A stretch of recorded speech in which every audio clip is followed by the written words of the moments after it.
I am Celeste Navarro, 32 years old, and for most of my life I believed family parties were supposed to be warm. Laughter, hugs, plates of food, passed around without question. I thought showing up was proof you belonged. But the night I walked into the banquet hall, everything I thought I knew collapsed in a single breath. The music was still playing, but the room itself froze. My parents spotted me in the doorway, and their faces hardened as if I'd dragged in a storm behind me. Mom stepped forward, chin raised, her voice sharp enough for everyone to hear. She said, "What did you come?" "Nobody invited you." Dad followed without hesitation, his tone colder than ice. He said, "Turn around." Those words didn't just sting. They split something inside me clean in half. All the years of being the dependable one, the quiet fixer, the daughter who never asked for anything back, all of it crashed down in that instant. I could have cried, I could have begged. But instead I breathed, let the air steady me, and gave them nothing. I smiled just once and said softly, "Understood." Gasps rippled from the nearest tables. A cousin covered her mouth. Someone dropped a fork. And behind my parents, leaning smugly against the cake table, was Lila, my sister, the chosen one. Her eyes glinted with delight, the corners of her lips curved in triumph. She had wanted this moment, me shamed, me erased, and she was drinking it in like champagne. I didn't flinch, I didn't plead. I stood still, feeling the weight of their rejection settle like iron across my chest. But inside, something shifted. Not rage, not grief. Something steadier, a decision. For years, I had wired money, signed checks, covered late bills, all while listening to my parents gush over Lila's filtered photos and empty promises. I had paid for their emergencies and their comforts, believing that eventually they would see me. That night, at the very doorway of their celebration, I realized the truth. They never would. The silence stretched, heavy and awkward, but no one moved to stop them. No uncle, no aunt, no family friend dared speak up. The party kept its glittering mask, but underneath, everyone heard it. My parents cutting me out with a single sentence. I didn't fight them. I didn't have to. Because standing there, unwanted, I understood something more powerful than any apology they could give me. If they wanted me gone, then I was free. Free from their constant demands. Free from the endless cycle of giving without gratitude. Their rejection wasn't the end of my story. It was the start. So I lowered my gaze, turned just enough to leave, and let their words echo behind me. Mom's dismissal, Dad's command, Lila's smirk. They thought they had won. But deep inside, I carried the calm certainty that this night would unravel everything they had tried so hard to control, and they had no idea what was coming next. Rewind, and the pattern was already carved into place. The leaky roof, my card. The ER copay, my account. The temporary loans that turned permanent, always me. Dad would clasp my shoulder with that weary smile, saying, "You've always been reliable." Reliable. As if reliability were a medal I could wear instead of love. As if being the safety net was the same as being wanted. I remember the first time the numbers really scared me. 25 years old, barely steady in my career, and Dad's debt spread across the kitchen table like an accusation. $10,000. He swore it was a one-time slip. I believed him. I wrote the check. He sighed with relief and called me dependable. That was the reward. Dependable. Not thank you, not I'm sorry. Just another notch in the role I was expected to play. And every year it deepened. Mom's car broke down? I covered the repairs while Lila posted photos of a weekend brunch in Malibu. Dad's specialist visits, the insurance shortfall. My paycheck absorbed the difference while Lila filmed herself laughing on a beach. Even her phone bill, left unpaid while she rushed to curate content, landed in my inbox with a text from Mom that said, "Can you just handle this?" At first, I told myself I didn't mind, that helping was proof of love, that family meant sacrifice. But the sacrifices only went one way. When my parents bragged, it wasn't about my late nights debugging code or the stability I'd built. No, they gushed about Lila's sponsored posts, her brand deals, her potential. She was the star. I was the scaffolding that kept the house from falling, unseen and unpraised. The worst part wasn't the money. It was how casual they became about it. Calls would come at odd hours. "The mortgage is late again." "The deductible is higher than we thought."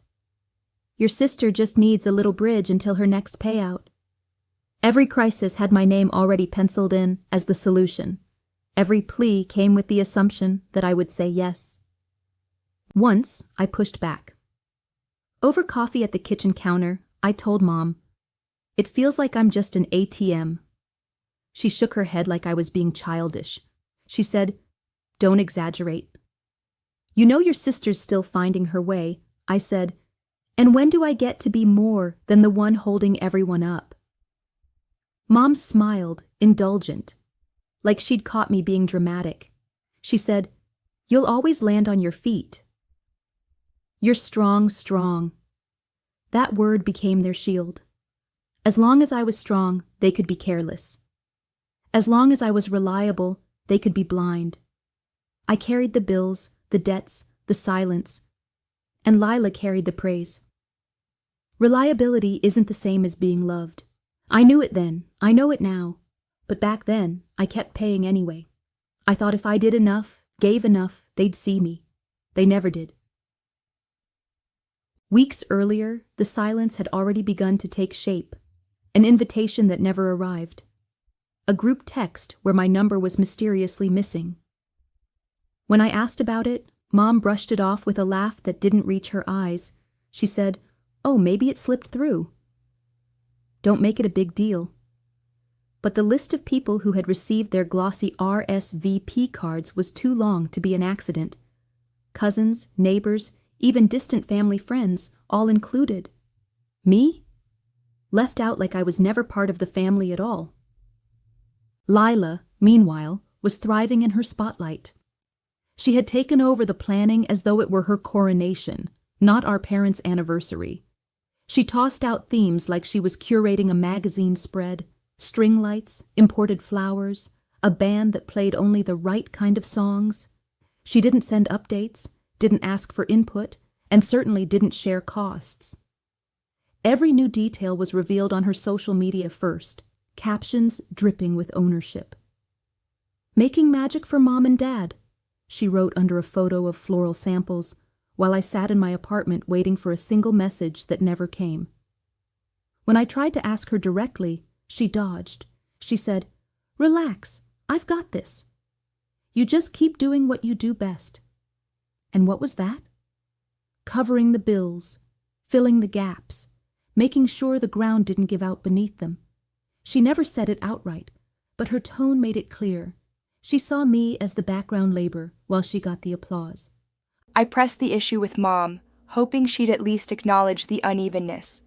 I said, "If Lila is taking the reins, we need to talk about money. Transparency prevents disasters." Mom's response was clipped, her patience thin.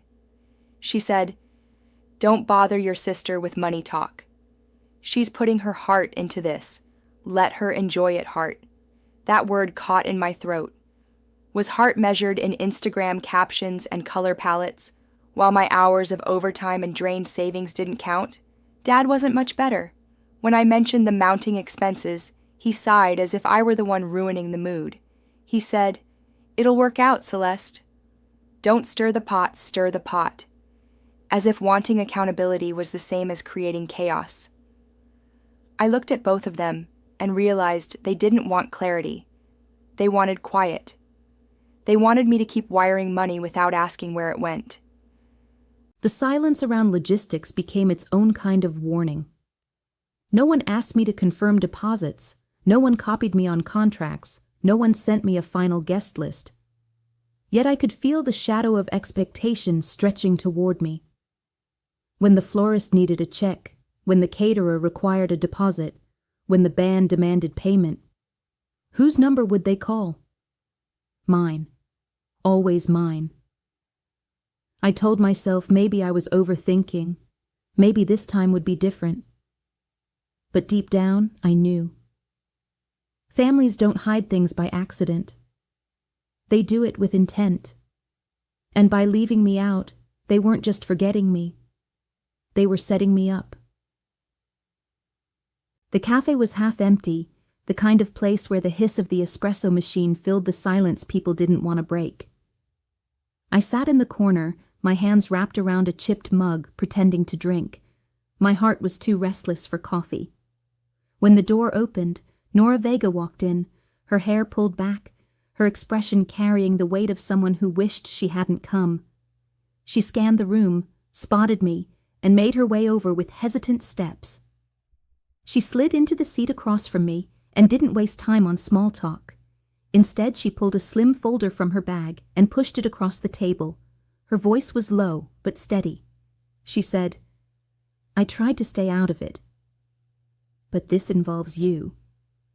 I stared at the folder for a long second before flipping it open. Inside, papers fanned out like a trail of crumbs leading to the truth. Invoices with my name attached, but the amounts rerouted. Deposits supposedly meant for family expenses, but renamed, reshaped, redirected. My own past transfers, the ones I'd thought were keeping a roof over my parents' heads, gathered neatly under a heading: Lila's Brand Fund. My chest tightened as I read, each page worse than the last. Catering bills tagged with my contributions, shifted into accounts I didn't recognize. Floral contracts signed with Lila's flourish, but underwritten with money I'd supplied.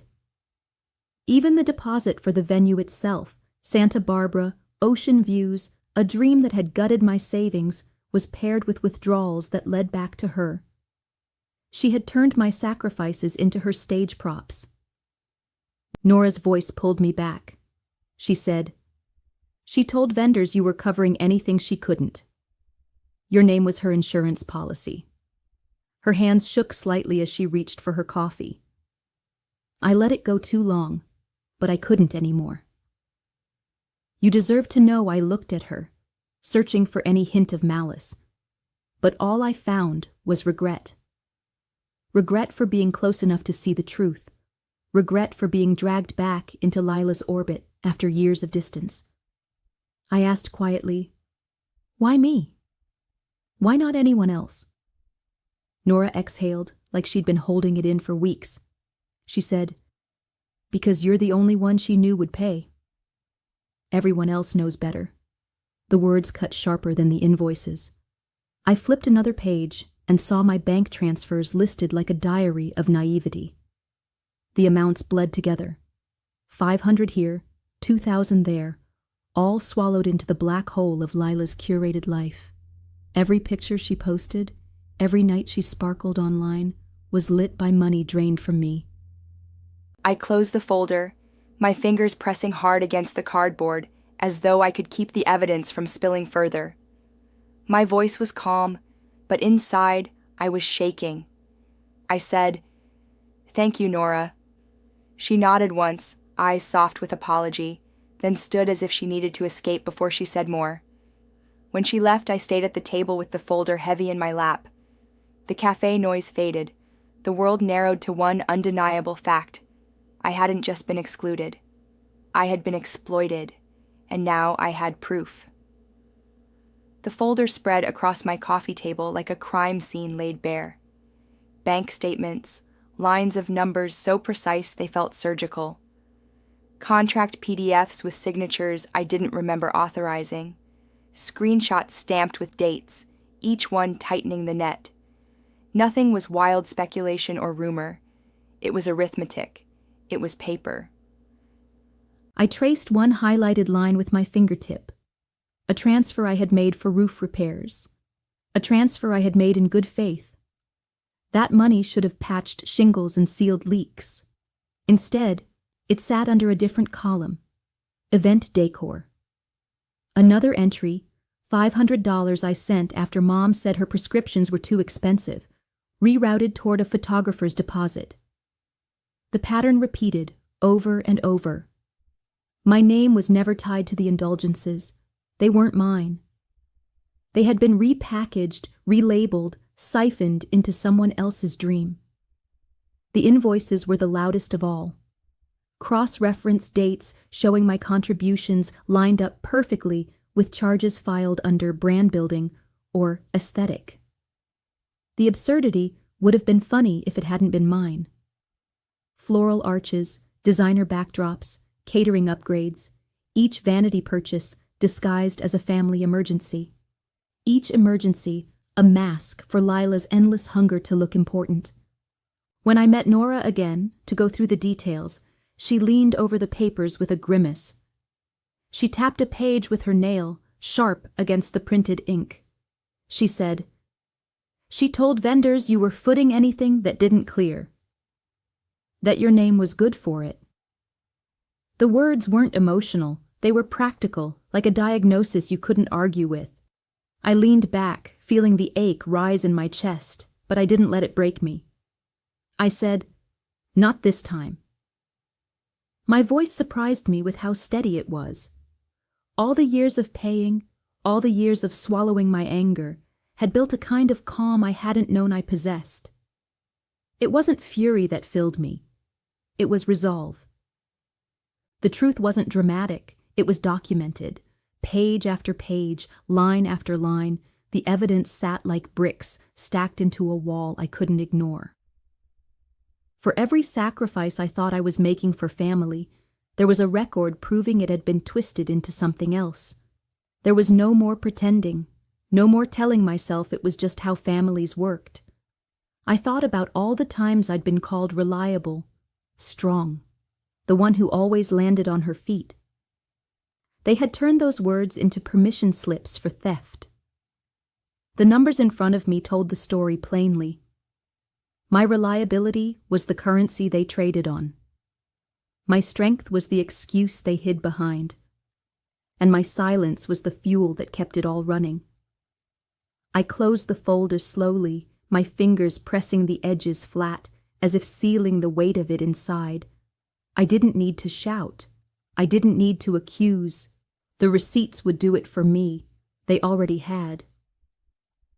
The next morning, I sat at my kitchen table with the folder open, a pen in one hand and my phone in the other.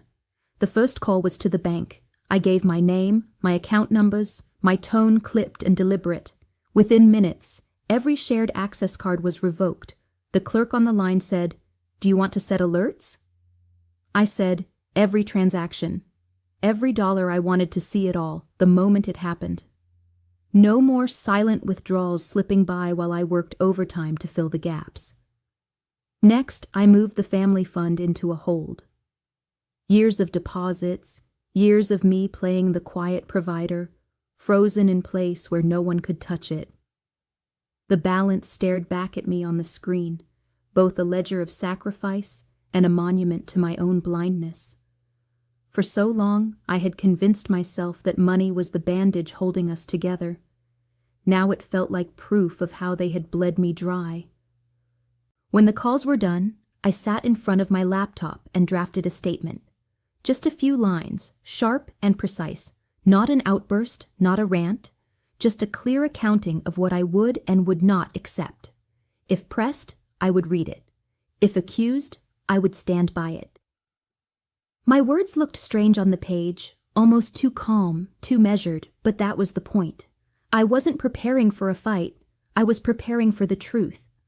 I caught my reflection in the darkened laptop screen and almost didn't recognize myself. The tiredness under my eyes, the set of my jaw, the way my shoulders squared as if bracing for impact. I whispered to the glass, "No more side doors. No more slipping past me under the guise of family. No more using my strength as their excuse. If they wanted to confront me, they'd have to do it face to face, with the facts laid bare. Calm is a skill. I practiced it like muscle memory. I practiced it brushing my teeth, steadying my breath until the rhythm felt unshakable. I practiced it folding laundry, reminding myself that nothing they said could change the documents in my folder. I practiced it in the mirror, repeating, "I am done carrying this alone." Every small action became part of the preparation. I cleaned my apartment, stacked my bills neatly, even made a list of passwords I had already changed. It wasn't just about protection. It was about reclaiming control piece by piece after years of giving it away. By nightfall, the folder was packed into my bag, the statement tucked inside, the alerts already pinging softly on my phone. I stood at the window, looking out at the city lights blinking against the dark, and felt the strange stillness of someone who knows the storm is coming but has finally decided not to run. The preparations weren't loud. They didn't need to be. They were quiet, deliberate, and final. The party shimmered like a magazine spread. A floral arch framed the entrance, string lights draped overhead in curated waves, each detail dripping with borrowed glamour. Guests milled around, glasses clinking, their smiles caught between admiration and calculation. At the center of it all stood Lila, hand poised on the microphone like a queen surveying her kingdom. She glowed under the warm lights, but I knew better. She was a sun that never paid its own electric bill. Every watt of her shine had been wired through me. The moment she saw me, her expression sharpened into something vicious. Her voice carried easily across the room, as if volume alone could make her untouchable. She said, "Security can handle this." A ripple went through the crowd, eyes darting toward me, whispers already starting. I didn't flinch. I didn't look at the uniformed staff shifting awkwardly by the door. Instead, I let the smallest smile curve my lips and said, "No need. I'll handle it myself." My tone was soft, calm, deliberate. The kind of voice that makes people lean in, wondering what comes next. I took a single step backward, turning slightly as though I were about to retreat.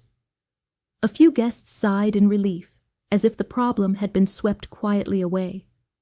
But then I paused. I paused on purpose.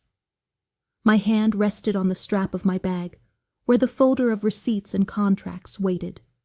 I let the silence stretch, a silence thicker than the music still playing from the speakers. From the corner of my eye, I saw Mom's smile plastered on, brittle as glass, as she tried to smooth things over with the nearest table. Dad's jaw tightened, his hands clasped too tightly behind his back.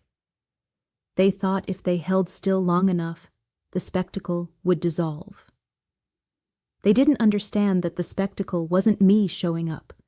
It was what they had been hiding. I turned my head slowly back toward Lila, locking eyes with her.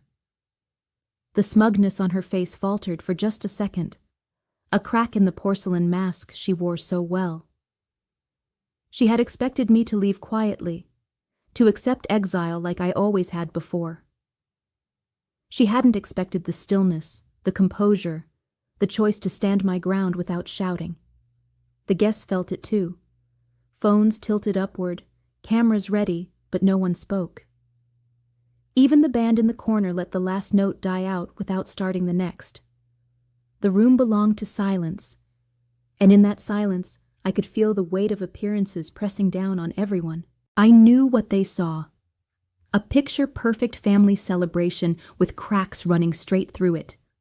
The flowers, the lights, the music, all of it was scaffolding around a truth that couldn't stay hidden forever. They had built their story on appearances, but appearances were fragile. And I was done pretending not to see the cracks. I shifted my stance, no longer poised to leave. The pause had done its work. Every eye was on me now. Lila gripped the microphone tighter, her knuckles pale, and I could almost hear her heartbeat pounding against the fragile stage she had built. Appearances had trapped them, but I was no longer trapped with them. The double doors creaked open, and the entire hall seemed to shift. Conversations faltered, glasses froze midair, and heads turned toward the unexpected figure walking in. Nora Vega stepped across the threshold with a slim black briefcase in hand, her heels clicking against the polished floor. The sound echoed louder than the music. Guests straightened in their seats, curiosity sharpening into something else. Eyebrows rose, and then the unmistakable glow of phone screens tilted up, ready to capture whatever this was about to become. Lila's grip tightened around the microphone. For once, her smile didn't come easily. Her voice cracked just enough to betray her nerves. She said, "Why are you here?" The words were half command, half plea, but Nora didn't flinch. She set the briefcase gently on a nearby table, snapped it open with calm precision, and pulled out a neat stack of documents. Her voice was even, measured, the kind that cut deeper for refusing drama. She said, "To return what doesn't belong to you." The air dropped a degree. Guests leaned forward in their seats, whispering in quick bursts. The phones in their hands didn't lower. If anything, more appeared. Lila's carefully constructed image, the one she lived and breathed for, was suddenly under siege, not by insults or rumors, but by paper. Nora held up the first page, her fingers steady. "Invoices," she explained, her tone clipped but clear. "Paid with Celeste's money, rerouted, renamed, disguised." She walked a few steps toward the center of the room, showing the document to those in the front row, then letting the weight of her words ripple backward. Lila laughed, too loudly, the kind of laugh people use when they're cornered. She said, "This is ridiculous. You're just jealous." But her voice wavered, and Nora didn't even acknowledge it. She pulled out another sheet, the fluorescent lights glinting off its surface. "Bank statements," she continued. "Dates and amounts matched against purchases. A car deposit, luxury decor, even travel expenses. None of it authorized by Celeste. All of it charged against her contributions." Every page she lifted seemed to drain the room of its warmth. The chatter grew softer, more tentative, until only the hum of phones recording filled the silence. Lila's painted confidence was peeling in real time. I stayed still, my hands folded in front of me, watching the scene unfold. This wasn't my voice being raised, not my accusations echoing off the walls. It was evidence, cold, simple, undeniable.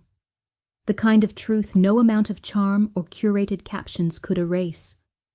Nora laid the final document on the table, a bank ledger stamped with withdrawals. She said, "Each line here represents money Celeste put in to protect her family. Each withdrawal represents your theft." She didn't need to raise her voice. She didn't need to look at Lila longer than a second. The papers did all the speaking. The silence afterward was heavier than any accusation I could have leveled myself. Guests shifted uncomfortably. A few muttered under their breath. Phones captured the whole thing, immortalizing it beyond this room. And in that moment, it was clear. The image Lila had built was collapsing under the weight of receipts. Mom stepped forward first, her hand rising in a desperate attempt to wave the moment away. Her smile was thin, brittle, the kind meant to smooth over cracks too wide to hide. She said, "This is a family matter." Her voice cut through the murmurs, but it didn't silence them. Phones still hovered in the air, screens glowing like watchful eyes. I didn't hesitate. I looked directly at her, steady and unflinching. I said, "It became public when you used my name and money." The words landed heavy, heavier than I expected, and for a moment, even the playlist faltered, a love song spilling awkwardly into static before picking back up. Denial set to music. Dad's face darkened as though the very act of speaking up was betrayal. His voice was lower, but no less sharp. He said, "We'll handle it later." Later. The same word they had used my entire life to push things out of sight. later when the bills stacked up. Later when Lila promised to pay back what she never did. Later when my sacrifices could be forgotten. Nora, still standing by the table with her folder of evidence, shook her head. She said, "Later is how patterns survive." Her voice wasn't raised, but it carried across the room in a way that silenced even the clinking glasses. She tapped one of the statements, her fingertip pressing down as if to punctuate each number. "These are not rumors. These are dates. These are amounts. These are signatures." Gasps and murmurs rolled across the crowd like a tide. Guests craned their necks, trying to catch glimpses of the pages, whispering names, doing the math in their heads. It wasn't just about the money anymore. It was about the betrayal, the favoritism, the years of pretending. Lila clutched the microphone like it was a lifeline, her voice rising in frantic defense. She said, "She's lying. She's making this all up. You're all being manipulated." But the tremor in her tone betrayed her. Every denial sounded thinner than the one before. I didn't need to add more. The room itself had shifted. Where once my parents' word would have been the final line, now it was the paper in Nora's hand, the black and white of receipts, the undeniable sequence of withdrawals. Guests who once looked at me with polite indifference now turned toward Lila with suspicion. Their eyes were sharp, their whispers relentless. Mom tried again, softer this time, almost pleading. She said, "Let's not ruin tonight." It's a celebration, but her words fell flat against the tension. The playlist switched to an upbeat track, too cheerful for the suffocating air. It was almost laughable, the way the music tried to convince us nothing was wrong. The family script, the one where I was the quiet provider, where Lila was the adored star, where my parents spun loyalty into silence, was unraveling thread by thread. And as each line item echoed through the hall, the truth didn't just seep out. It poured, unstoppable, and no one could put it back. The room was already buzzing, the kind of low roar that comes when people know they're witnessing something that won't stay contained within four walls. I didn't raise my voice. I didn't have to. The documents had done all the shouting for me. I looked at the crowd, at my parents, at Lila gripping the microphone like it might anchor her, and I said, effective immediately, I'm not responsible for unpaid balances tied to my name. For a heartbeat, no one moved. Then a man in a dark suit near the catering table stepped forward. He had the steady look of someone who'd dealt with too many half-promises and late checks. His badge clipped to his jacket read, Event Manager. His shoulders eased, almost as if he'd been waiting for clarity. He said, "Then we'll reissue bills to the signatory." The words landed like a gavel. Heads turned toward Lila, who stood frozen under the lights. Her smile fractured, the sharp corners of it splitting like glass under too much pressure. For once, the spotlight she craved was too bright, too hot. Guests shifted in their seats, their whispers louder now, unashamed. They weren't wondering if this was true. They were processing the reality of what they'd just heard. Vendors, musicians, even the florist's assistant in the corner exchanged glances, relief flickering across their faces. Finally, someone had drawn a line. Lila's voice rose, high-pitched and frantic. She said, "That's not fair. She's just trying to ruin everything." But even as she said it, her tone betrayed her. The denial wasn't conviction, it was panic. I didn't answer. I didn't need to. The vendor manager had already turned to his clipboard, making notes, his relief clear. It wasn't revenge I wanted, and I didn't need validation from the guests recording on their phones. This wasn't about humiliation. It was about consequences, the kind that arrive with dates, invoices, and contracts, not anger. My parents looked stricken, Mom's hands trembling as she reached toward me. She said, "Please, Don't do this here. Her voice cracked, but I met her eyes and stayed steady. I didn't do this, I said. The receipts did. The playlist tried to push forward, another upbeat song swelling through the speakers, but it only underlined the absurdity of the moment. Lila's carefully staged performance was unraveling, and the very people she'd treated as her audience were now witnesses. The manager's words replayed in my head like a benediction. We'll reissue bills to the signatory. For once, responsibility was landing where it belonged. The money I had bled to keep this family afloat was no longer their safety net. I watched Lila's expression crumble, her painted confidence falling away, and felt no triumph, only relief. This wasn't about destroying her. It was about stepping out of the role they had forced me into. I had been the silent provider for too long. Now the silence was broken, not with shouting, but with paper. And there was no undoing it. I reached into my bag, my fingers brushing against the folder that had carried me this far. But instead of pulling out more evidence, I withdrew a single envelope. Plain, sealed, deliberate. I unfolded it carefully and handed it to the vendor manager, who was still standing near the front with his clipboard. His eyebrows rose as he slid the paper free and scanned the letterhead. It wasn't an invoice, it was a retainer agreement from my attorney. I said, "If my name appears on anything going forward, send it there. I will respond." My voice was steady, practiced, a calm that came from days of preparing for this exact moment. Around us, phones hovered high, recording every word.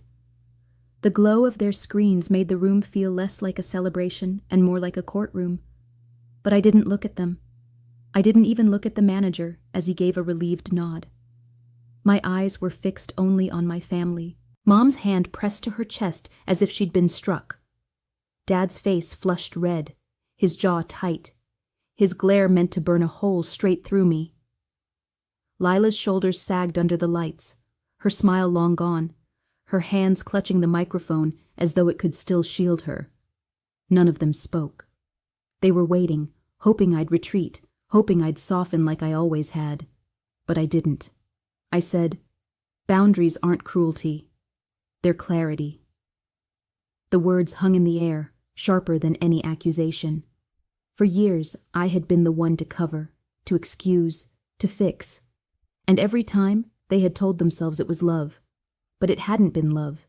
It had been dependence disguised as devotion. Now, I was severing that disguise with words they could no longer twist. The manager tucked the retainer letter into his folder, and I caught the smallest hint of respect in his eyes. He had probably seen this 100 times, families hiding chaos behind flowers and string lights, money bleeding from one person while others pretended not to notice. But tonight he had seen the line drawn. Lila finally found her voice, trembling, thin. She said, "You can't just cut us off like this. We're family." Her plea might have sounded convincing to someone who hadn't watched the years of imbalance, but to me, it rang hollow. I shook my head slowly. Family doesn't give you a license to steal.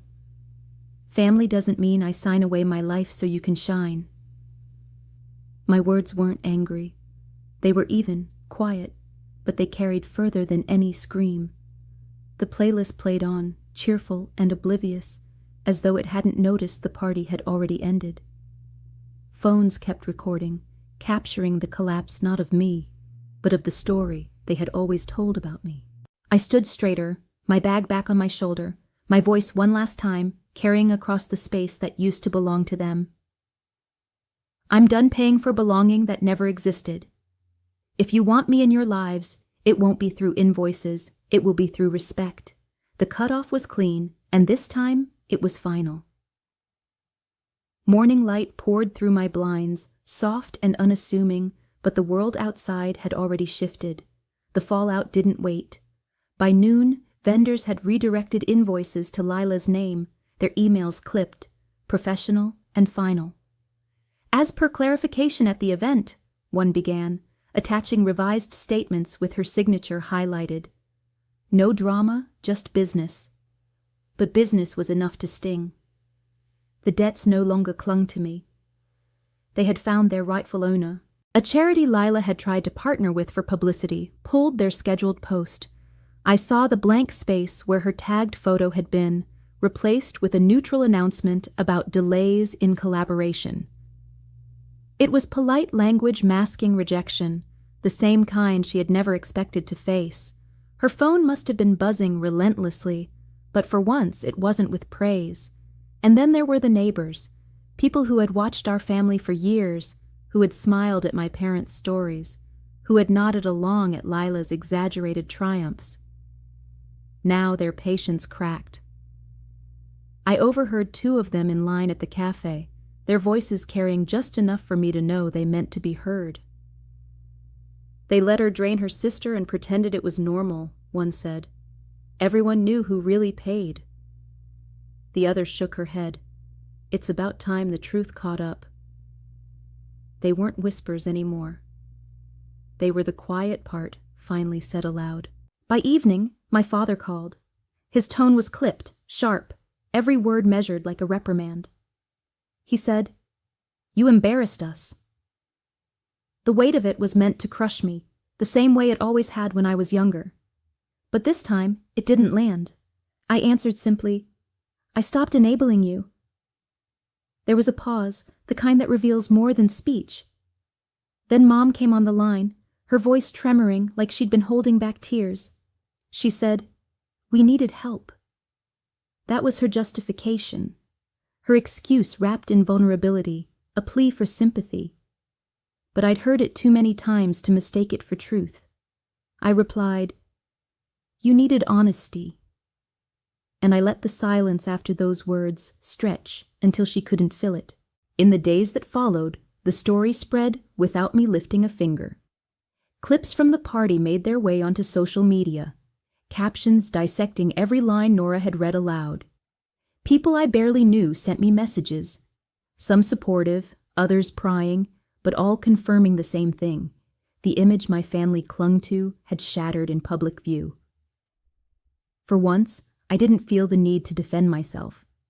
I didn't chase their approval, didn't apologize for the storm that had followed. I brewed my morning coffee, set my phone down, and let the sunlight remind me that daylight doesn't lie. It exposes what was already there. And now, finally, the weight of proof wasn't mine to carry. It was theirs. Weeks later, the noise had finally faded. No more late-night calls demanding explanations, no more texts laced with blame. The air in my apartment felt different, cleaner somehow, lighter. One evening I stood in my kitchen, waiting for the kettle to hum, the faint smell of chamomile filling the room. The silence wasn't lonely. It was mine. On the counter sat my spare key, scratched from years of use, its edges worn smooth. For so long it had been an open door for them, a symbol of access I had never questioned. But now it felt like something that needed to be reclaimed. I reached into a drawer and pulled out a thin blue ribbon I'd kept tucked away, the kind you'd expect around a gift box, not a key. Slowly, I tied it in a small, deliberate knot around the metal. The gesture was simple, but it carried weight. A reminder, tangible and undeniable, that I decide who gets let in. The kettle whistled. I poured the hot water, watched the steam curl upward, and let myself breathe. For the first time in years, I wasn't rehearsing how to cover someone else's mistakes. I wasn't calculating which bill to absorb or which lie to overlook. The stillness wasn't empty. It was full of the things I had never given myself space to feel. My phone buzzed on the table. A message from Nora lit the screen. She had been steady throughout the chaos, never asking for thanks, never demanding a role in the story. Just there, a witness who had chosen the truth over convenience. Her text was simple. "How are you?" I stared at it for a moment before typing back one word. Light. It was the only word that fit. Not triumphant, not victorious, just light. Like I had set down a weight I didn't realize had bent my spine for years. I didn't post about it. I didn't craft a statement or prove to the world that I'd won. I had no desire to turn my life into a performance. The victory wasn't for anyone else to witness. It was in the quiet moments, the cup of tea in my hand, the ribbon tied around the key, the silence that felt like safety instead of exile. The party had ended in chaos, but what mattered wasn't the spectacle. What mattered was what ended with it. The pattern. The years of carrying, of fixing, of bleeding silently, while others took and took. That cycle broke in front of everyone, and once broken, it couldn't be rebuilt. I sipped my tea, the steam brushing against my face, and set the mug down beside the key. The blue ribbon caught the light, small but certain. It was my reminder that endings don't always come with fireworks. Sometimes they arrive in daylight, in stillness, in the simplest of choices. The party ended, and with it, the weight I had carried for far too long. That was the point, and that was enough.